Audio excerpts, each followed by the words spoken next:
We're back with the most mind-blowing mythology comparison on YouTube, and if you've been following this series, you already know that Marvel completely transformed Thor, Loki, and Odin into unrecognizable versions of their mythological selves. But today we're diving into perhaps the most shocking character assassinations of all, what Marvel did to Heimdall and Freyja. These aren't just changes to personality or appearance. These are complete reimaginings of two of the most powerful and complex deities in the entire Norse pantheon. Let's start with Heimdall, because Marvel's version is so drastically different from the original that they're essentially completely different characters who happen to share a name.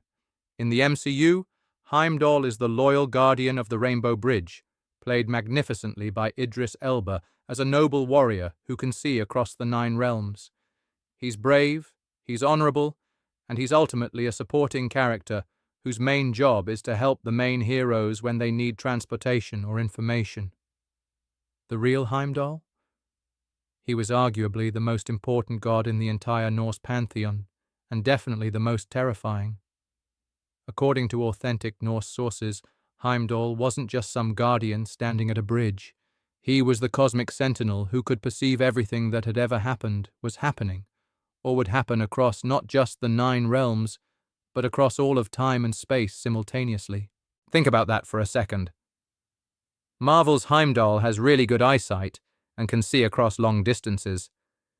The mythological Heimdall had omniscient awareness of all reality. He could hear grass growing, he could see the future, and his senses were so acute that he could literally perceive the thoughts of beings in other dimensions. This wasn't just a guy with enhanced senses. This was a deity with cosmic awareness that bordered on omniscience. But here's where it gets really wild. Heimdall was known as the whitest of the gods and was described as having golden teeth, which sounds strange until you realize that gold teeth in Norse culture were a sign of divine power and supernatural status. His sword was called Hofund, and it was said to be one of the sharpest weapons in existence, capable of cutting through any material in any realm. Marvel gave us a guy with a big sword. Norse mythology gave us a cosmic being with a weapon that could slice through reality itself. The most fascinating thing about the real Heimdall, though, is his relationship with Ragnarok. In the movies, he dies heroically helping the good guys escape. In actual Norse mythology, Heimdall and Loki are destined to kill each other at the end of the world. But this isn't just some random battle, it's the culmination of a cosmic rivalry that spans all of time. Heimdall, who can see everything, and Loki, who embodies chaos and change, are fundamentally incompatible forces, and their mutual destruction represents the collision between perfect order and absolute chaos. Marvel turned Heimdall into a supporting character who helps heroes travel between worlds. The mythological Heimdall was the god who made interworld travel possible in the first place. The Rainbow Bridge wasn't just something he guarded, it was something he actively maintained and controlled. Without Heimdall, the 9 realms would have been completely isolated from each other. He wasn't just a guardian, he was the cosmic infrastructure that held the entire universe together. But here's what Marvel really missed about Heimdall. He represented the Norse understanding that true security requires constant vigilance. He never slept, he never relaxed, he never let his guard down, because the moment he did, the forces of chaos would destroy everything. That's not just mythology, that's a profound statement about the price of civilization and the responsibility of those who protect it. Now let's talk about Freyja, and this is where Marvel made perhaps their most egregious error in the entire MCU. Are you ready for this? Freyja, one of the most powerful, complex, and important goddesses in all of Norse mythology, doesn't appear in the Marvel movies at all. Not as a main character, not as a supporting character, not even as a cameo. Marvel literally erased one of the most significant deities in the Norse pantheon from their cinematic universe entirely. And why did they do this? Because the real Freyja was so powerful, so complex, and so morally ambiguous that she would have completely overshadowed every other character in the MCU.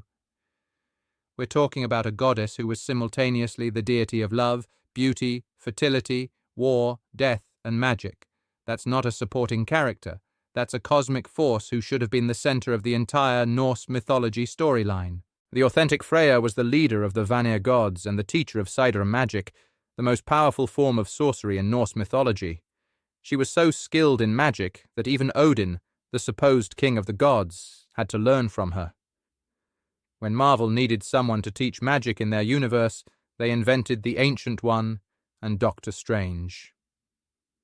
But in actual Norse mythology, Freyja was the ultimate magical authority. Here's something that would have blown audiences' minds. Freyja had the right to claim half of all warriors who died in battle. Odin got his pick for Valhalla, but Freyja got her choice for her hall called Sessrumnir. This wasn't some minor detail. This meant that Freyja was literally Odin's equal when it came to the most important aspect of Norse culture, honoring fallen warriors. Marvel made Odin the ultimate authority, but in real Norse mythology, he had to share power with Freyja. But wait, it gets even more fascinating. Freyja owned a cloak made of falcon feathers that allowed her to fly between the worlds, and she rode a chariot pulled by two massive cats. Not cute house cats. We're talking about battle cats the size of lions. She also owned the Brisingamen, a necklace so beautiful and powerful that it became one of the most coveted magical artifacts in all of mythology. The real Freyja was also a shapeshifter who could take any form she desired, and she was known for her incredible beauty and her equally incredible temper. There are stories of her going to war against other gods when they crossed her, and winning. This wasn't some gentle love goddess. This was a deity who commanded respect through both beauty and absolute ruthlessness. Here's the most shocking part. In many ways, Freyja was more important to regular Vikings than Odin was. While Odin was the god of kings and warriors, Freyja was the goddess that everyday people turned to for love, fertility, prosperity, and protection. She was the deity who blessed marriages, ensured good harvests, and protected families. Marvel focused on the royal drama of Asgard, but they completely ignored the goddess who was most important to actual human lives. And speaking of human lives, let's talk about how the real Freyja interacted with mortals, because this reveals another layer of complexity that Marvel missed entirely. Freyja was known to take human lovers, and not just for casual affairs. These were often epic love stories that spanned years or even decades. She would fall deeply in love with mortals, live among them, experience human joys and sorrows, and then eventually have to leave them behind when their short lives ended. That's the kind of tragic, complex storytelling that could have made for incredible cinema. Imagine a goddess who falls in love with mortals knowing that she'll outlive them by millennia, who experiences the full range of human emotion despite being a cosmic deity. Marvel gave us Thor learning to be more human, but they missed the opportunity to show us a goddess who already understood humanity better than humans understood themselves. The relationship between Freyja and the other Norse gods was also far more complex than anything Marvel showed us. She wasn't just another member of Odin's family.